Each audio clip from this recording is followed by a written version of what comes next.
Hi guys! Welcome to my vlog! Come and fly away with me. Come and fly away with me. Come and fly away with me. So how are you guys? I'm here again. Patrish is there, the queen, of course, always on the sofa. Say hi, Harsh! Hi! Anyway, this is just an update kasi medyo tagal tayo ulit hindi nakapag-vlog. Anyway, if you can see, yes, naiba na naman ang itsura ng ating sala. Ginawa ko, nilipat ko yung shelf natin. Kung ano na mga pinagagawa natin dito sa shelf na to. And syempre, hindi ko nabilinag yung paglilipat ko kasi alam ko, sawa na kayo sa shelf na yan. So, bakit ko nilipat yung shelf dyan? Kasi, may gagawin tayo dito sa corner here. Gagawin ko na siyang workspace ko, office space. So, ilipat ko dyan yung desktop ko para dyan ako magko-computer and everything. Kasi pag nandun sa kwarto, parang wala na ako nagagawa. At least dito, iwan ko lang dyan. Pwede na akong magagawin ako sa kusina or kahit saan dito magagawa ko. So, yun. If you can see there, may box doon. So, alam niyo na. Yes, umorder ako ng desk for my workspace. I'm not sure kung how much talaga yung price niya, pero indicate ko na lang yung price dito sa baba. Anyway, hush, huwag ka maingay. Quiet. I'm vlogging. It's my time. So, shut up. So, anyway, yun na nga. Gosh! Yun. So, samahan niyo ako and i-unbox natin yun and i-assemble natin yung desk natin. So, yun na muna and I'll see you later.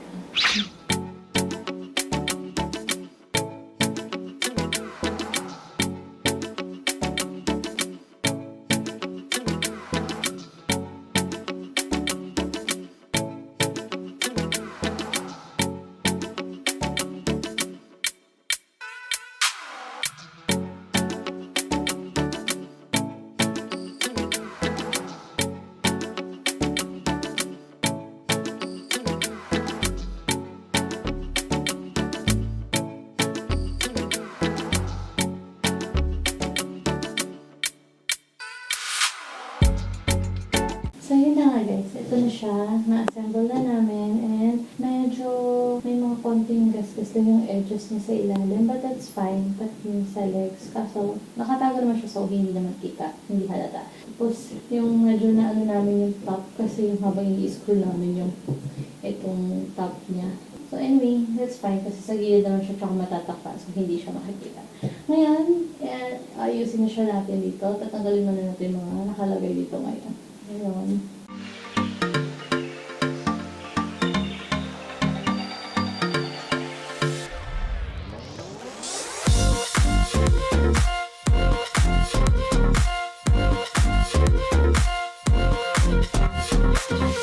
Okay guys, so medyo hindi na natin siya ano dun sa edge. Hindi po kasi masyadong masikip na hindi na maiuro yung sofa. So, that's fine. Lalagyan na lang natin doon ng ano sa dulo. I think I'll be putting those boxes ng shoes doon sa sulok. Since hindi rin naman natin masyado nagagamit natin mga shoes.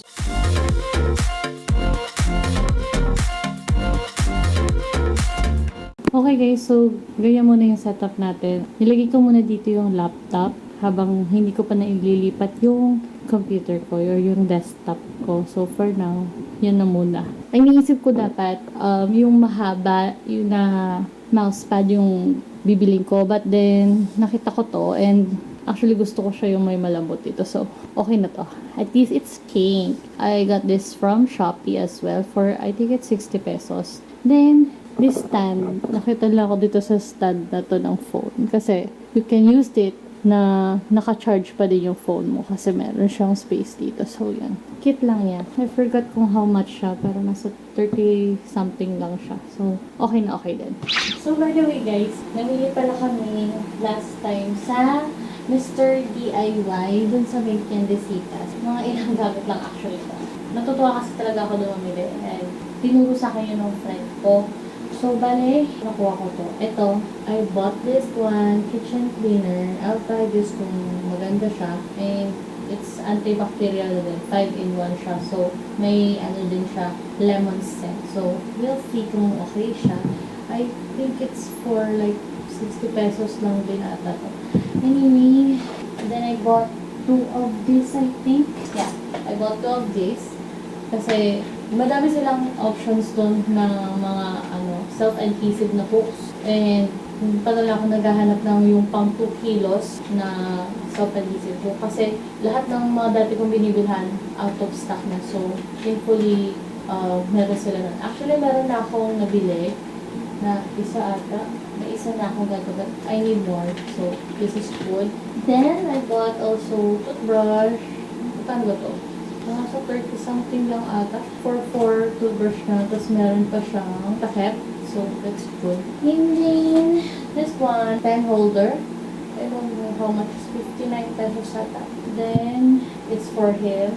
Razors. Mura lang din siya. So, binili namin. Tapos, kasi yung, kailangan namin to for yung cord nung sa internet. So, kailangan namin to para organize pa din yun. Then, I bought 2 of these. I was thinking at first na gamitin yung parang pang macrame na tali. But then, I thought of this instead para dun sa floating shelves natin. So, we'll see. Ito na lang muna gamitin ko. Tingnan natin kung mas okay siya. Kung hindi, I still have the macrame cord naman. So, pero kasi parang mas bagay to. I don't know kung how much is this. Nakalimutan ko. Then, look! I bought a fake plant, fake succulent. Ang cute niya kasi, it's for 30 plus pesos lang. Pang ano ko siya, display dito sa aking computer desk. Then, this one is powder na may puff na. Lalagyan ng powder, loose powder. Kasi naghahanap talaga ako ng lalagyan na maliit, na compact lang na pwede kong gamitin. Kasi ang lalaki na nalagyan ko ng baby powder. So, this is very good. Then, this one, nakita lang kasi ako. I think it's for 17 pesos ata or 18. I don't know. Pero it's metal. Nakita lang ako and it's color white. Kumuha ko para panglagay ko ng mga anik-anik. Actually, meron ako naisip na ilagay dito. Toothpick kasi mauubos na yung toothpick na. Then, this one, yung patungan ng kaldero. Kasi naghanap talaga ako ng magandang klase. So, nakita ko to, yung parang cork board yung ano niya, material. And it's 2 pieces na. I'm not sure how much na. Hindi ko makita kasi yung resibo. Anyway, then this one, nakita ko lang kasi, ano siya, panglinis sa toilet. Kasi, medyo nagdidilaw dun sa toilet bowl, di ba? Hindi ko matanggal yun. Ang dami ko lang trinay. So, we'll see kung gagana to. If not, okay lang. Kasi, magana lang naman to, wala pang 20 pesos. And, this one, small rug lang, para dun sa door namin sa bedroom. Okay, color gray. Then, lastly, bumili ako ng 3 ganito, white baskets. It's for 99 pesos each. Kasi, mag-organize na naman tayo ng ating closet. And I need this, I think, sakto lang siya dun sa taas na shelf ng aparador ko. Kasi, ang gulo-gulo na niya. Pero, sa ibang vlog na yun. So, yun. I think that's all that we bought from Mr. D.I.Y. So, ano pala to? Tiendesitas. So, kung malapit kayo sa Tiendesitas, or magawi kayo sa Tiendesitas, yun, hanapin nyo lang yung Mr. D.I.Y. sa 2nd floor siya. Ayun. And that's our mini haul for today. So, yun na nga, nagkalat na naman ako dito sa table. And by the way, I forgot to mention this one, binili ko din sa Mr. D.I.Y. paintbrush. May paggagamitan na kasi ako. And ito, nakita ko na rin yung resibo. So, ang total na pamili namin actually dun is 967 pesos. So, not bad na sa dami nung pinamili namin. Anyway, yun na. Hi guys! Magluto naman tayo ngayon ng dinner kasi malapit na mag-dinner time. So, I have here yung spinach. Bumili kami ng spinach and I was thinking kung anong pwede kong gawin with spinach or kung anong pwede kong ihalo. But then I remember, meron kaming pink salmon in can na pinadala sa akin ng aking mother. So, ito na lang natin gagamitin. So, we'll need about half of this onion and 2 cloves of garlic. Tapos, dagdagan lang natin siya ng green and red chili para medyo may anghang ano natin. So, let's start preparing.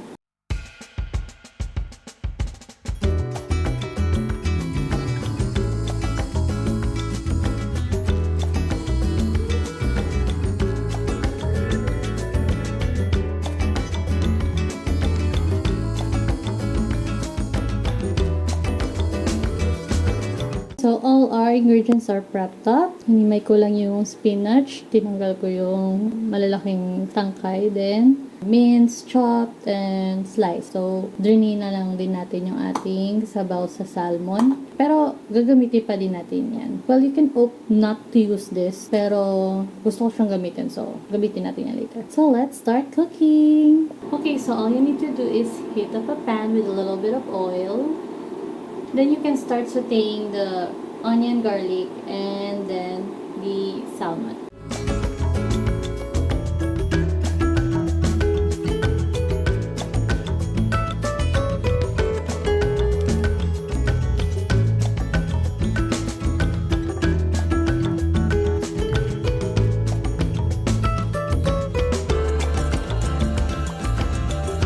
So medyo dinurog-durog ko yung salmon para mas mukha siyang madami. Kasi sa inyo yun kung ayaw nyo durugin. Kung mas gusto nyo, mas prefer nyo na buo lang siya kainin. Pero since in can kasi to, I prefer it flaky. You can add in the chili. You can put in about half of this.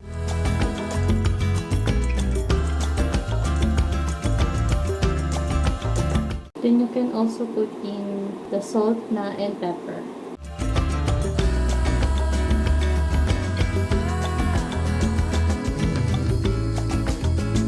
Then you can add in the spinach. You can put in a little bit of more seasoning. And you can pour in the rest of the water of the salmon.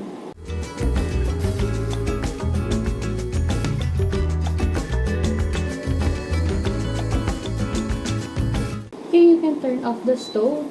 Then just squeeze in one calamansi. So that's it guys. That's our salmon and spinach stir fry. Okay, now let's have dinner.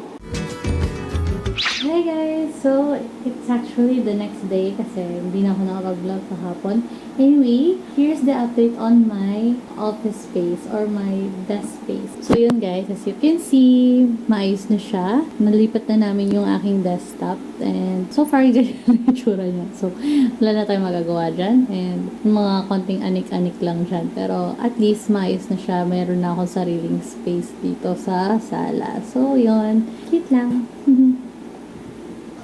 Okay, so now we will be cooking again and this time it's for our late lunch. Super late lunch na kasi yun lang makakapag-luto kasi nga nag-ayos pa kami nung desktop ko. Anyway, what we will be cooking is the 3 B's. Yes, the 3 B's, letter B. We have our beef, then we also have our broccoli and our bok choy. So yeah, kaya tinawag ko siyang the 3 B's. Anyway, naka-marinate na yung beef natin with a little bit of soy sauce, BBQ sauce, and lemon juice, tsaka may konting nor seasoning siya and pepper. Yun yung marinate ko sa kanya. So, medyo kanina pa siya. Now, let's start cooking. So, you'll also be needing some onions, minced garlic, chilies, then bell pepper. So, any color will do. So, kung anong available sa inyo, okay na yun.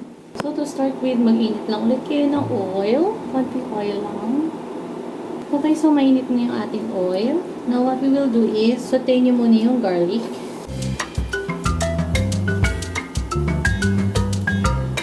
Followed by the beef.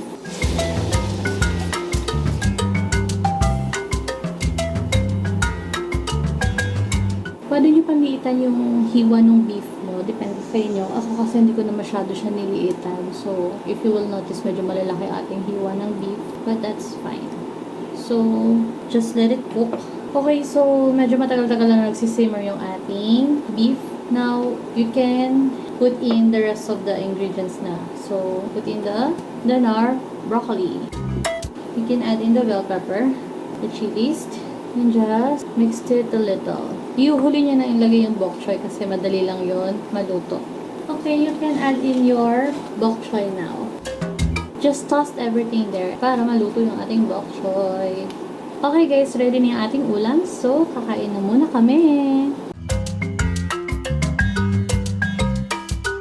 Hi guys, it's actually the next day and I forgot to close this vlog for you. So, If you like this video, please click on the thumbs up button and don't forget to subscribe to my channel, guys, and follow me on Instagram at my so-called sweet life. Thanks again, guys, for joining me, and I'll see you on my next one. Bye!